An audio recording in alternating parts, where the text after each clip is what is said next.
Here we go, guys, c'est Anes et bienvenue dans cette nouvelle vidéo. Donc on change un peu de format.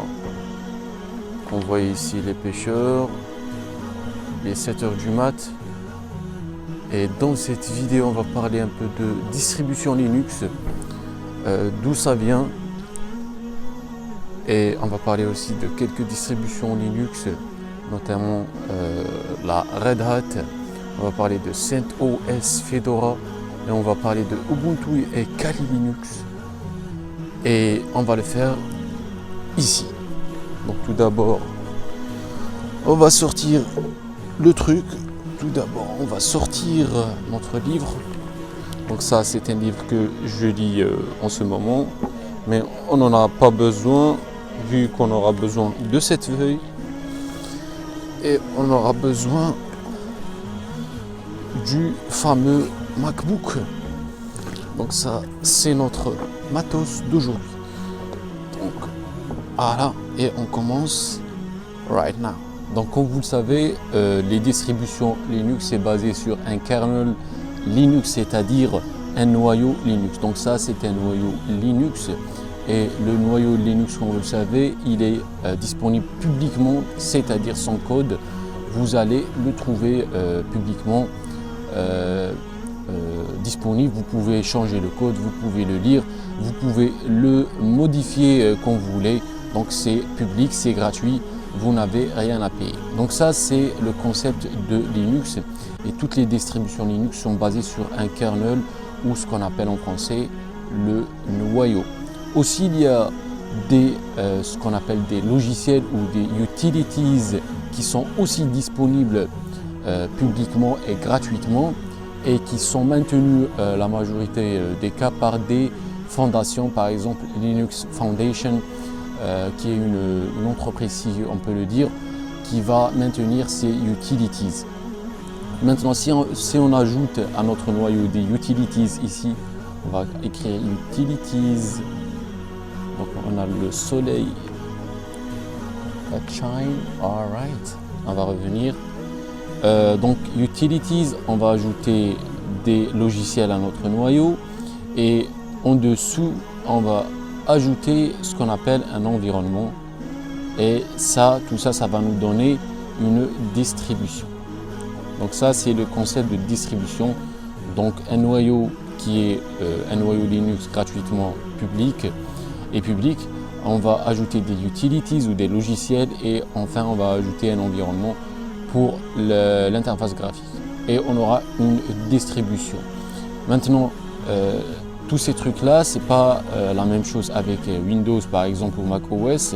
Par exemple, Windows et Mac OS, leur logiciel, leur noyau n'est pas publiquement disponible. C'est ce qu'on appelle closed source, c'est-à-dire qu'il faut payer pour avoir le système d'exploitation, mais il faut, même si vous payez, vous n'avez pas à avoir le code du système d'exploitation, c'est-à-dire c'est très limité par rapport à Linux. Donc si on peut prendre quelques distributions Linux, on a ici la Red Hat. Donc la Red Hat, elle est intéressante. Pourquoi? Parce que on la trouve payante. Si vous cherchez en ligne Red Hat Linux, vous allez trouver que le site officiel ou l'entreprise propose une distribution Linux payante. Ce qui est intéressant, c'est que ce n'est pas la distribution qui est payante, mais c'est le support sur la distribution qui est payant. C'est-à-dire, le Red Hat Enterprise va vous donner le système d'exploitation que vous allez installer sur votre système. Maintenant, si vous êtes particulier, ça ne vous intéresse pas beaucoup particulièrement parce que vous n'avez pas besoin de support. Mais si vous avez une entreprise avec plusieurs machines et que vous avez besoin d'un système d'exploitation Linux, eh bien dans ce cas, ça sera intéressant pour vous d'acheter le support de ces systèmes d'exploitation de cette entreprise Red Hat. Donc ça, c'est important de le comprendre. On a aussi Fedora, une autre distribution de Red Hat, mais ça, Fedora, c'est la distribution de développement de Red Hat Enterprise, c'est-à-dire que Red Hat va venir essayer ces logiciels, ces expérimentations sur la version Fedora ou sur la distribution Fedora. Et si ça marche bien et qu'on a un feedback positif de la part des utilisateurs de Fedora, eh bien on implémente les changements à Red Hat Linux. Donc ça c'est important aussi de le savoir. Fedora c'est la plateforme de développement de Red Hat. On a aussi d'autres familles de distribution si vous voulez. Donc ça c'est une famille par exemple qui est basée sur le Software Management RPM, c'est-à-dire les packages que vous allez installer sur Red Hat, Fedora et CentOS sont des packages de type RPM. Et on a une autre famille qui est basée sur le Software Management Deb, c'est-à-dire Debian, vous connaissez peut-être. Et ici on a Ubuntu, on a si vous voulez Ubuntu, on a Debian. Donc Ubuntu il est basé sur Debian. On a aussi Mint et le fameux Kali Linux.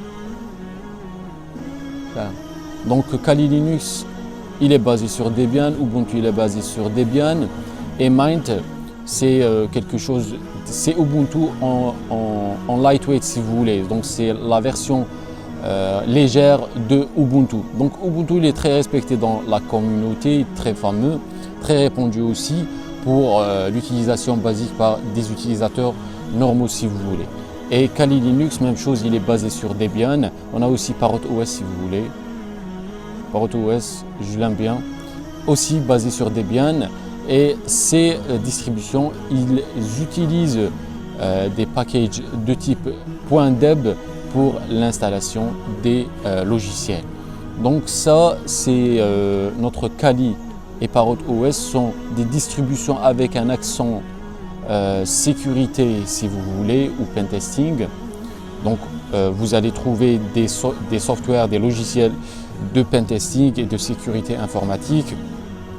Ubuntu c'est pour l'utilisation normale, même chose pour Mint et Debian. Donc grosso modo c'est ça le concept de distribution en Linux. On ne trouve pas le même concept en Windows et Mac OS. Et ça, ce qui est intéressant à propos de Linux, on trouve de la diversification, on trouve de l'innovation aussi parce que le code est disponible publiquement, ce qui incite les développeurs à prendre le code, le changer, le tweaker pour le rendre meilleur, pour le rendre plus robuste et pour faire sortir du nouveau constamment. Donc voilà pour cette vidéo, j'espère que vous avez aimé la vue ici sur la mer. Si vous avez aimé ce format, on va en faire d'autres vidéos de ce style et on se retrouve dans la prochaine vidéo la semaine prochaine. Peace.